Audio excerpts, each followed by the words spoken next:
Hello guys! Welcome back again to my YouTube channel. So, ito na naman tayo sa panibagong araw, panibagong video ng akin gagawin ngayon. So, nakita niyo naman siguro ko ang topic ngayon. Ang ating topic for today is kung paano mag-renew ng driver license. Pero syempre, my favorite line before tayo mag-start, kung baguhan ka pa sa channel ko, please don't forget to subscribe and hit the bell button para lagi kang updated sa ina-upload kong video. So, without further ado, let's start! So, syempre, before tayo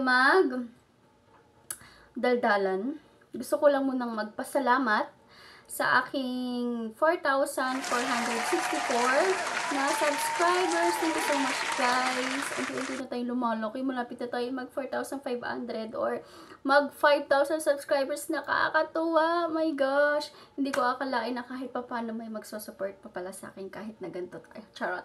Anyway, thank you ulit. Maraming salamat. Sana more subscribers to us at sa inyo din, sa mga small YouTuber dyan. More subscribers sa ating lahat. God bless po. So, yun na nga.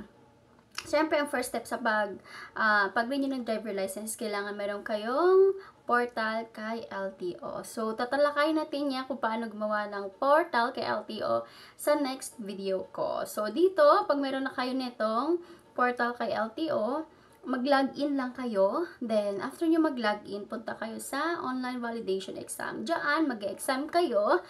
And then, pagka-exam nyo, 25 lang yan. Iba-ibang tanong yan. Kung lang nag-exam kayo ngayon kasi hindi kayo nakapasa, pwede nyong ulit-ulitin. So, lahat yan 25. Lagi kahit ulit-ulitin nyo yung exam, 25 ulit. Pero, doon sa 25 na yon sa kada ulit-ulit nyo ng exam, iba-iba yung tanong. So, huwag kayo mag-expect na ulit na tanong niya rin naman isi-search nyo na lang, tapos aanuhin nyo na lang. Kumbaga, akala nyo yun ulit exam. Hindi. Iba yung panibagong exam na naman. Pero, yun pa rin naman ang exam. Yung about pa rin naman sa mga kalsada or sa driving. Sabi, hindi naman kayo magkakaroon ng student talaga. Hindi kayo magkakaroon ng student permit, driver license, kung wala kayong alam sa kalsada or sa batas trapiko, di ba? So, based kay LTO, doon sa portal nila, ang nakalagay is at least pwede nyong ulit-ulitin. Wala siyang limit kung ilang beses nyo ulit-ulitin hanggang sa makapasa kayo. At ang maganda rin dito, based din kay LTO portal, the online validation exam has no expiration. Yun nga lang, may validity siya. Like, ang gulo, no? Walang expiration pero may validity. Kunwari, magpapa-license kayo.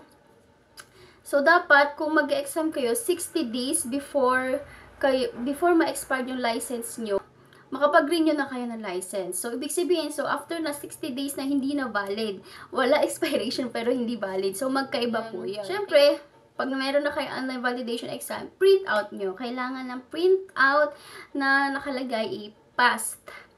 Pass ang nakalagay doon sa print out na talagang proof na nakapasa kayo.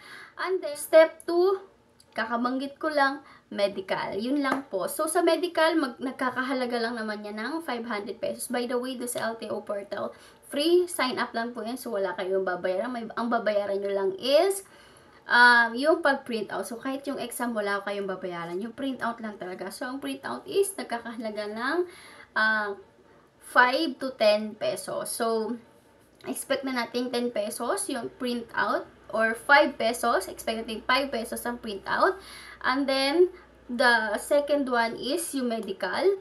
Nagpa-medical kanina yung asawa ko, so ang nagastos niya ay 500 pesos. So, depende kung saan kayong clinic magpapa-medical. So, nagre-range yung amount ng medical ng 450 or may 300 to 500 pesos or higit pa. So, depende sa medical. So, after ng medical, mas maganda unahin nyo talaga yung medical kasi kahit kung wala kayong medical, tapos pumunta kayo agad sa LTO, pababalikin lang din kayo ni LTO kasi nga wala kayong medical, required nga yun.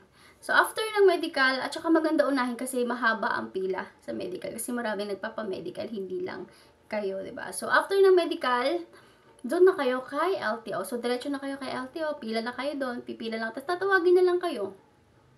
Tatawagin na lang yung pangalan nyo na, ayun na nga, for renewal na kayo. And then, sasabihin sa inyo na kung kung okay lang photocopy. Kasi yung kanya, sinabihan siya kung okay lang photocopy.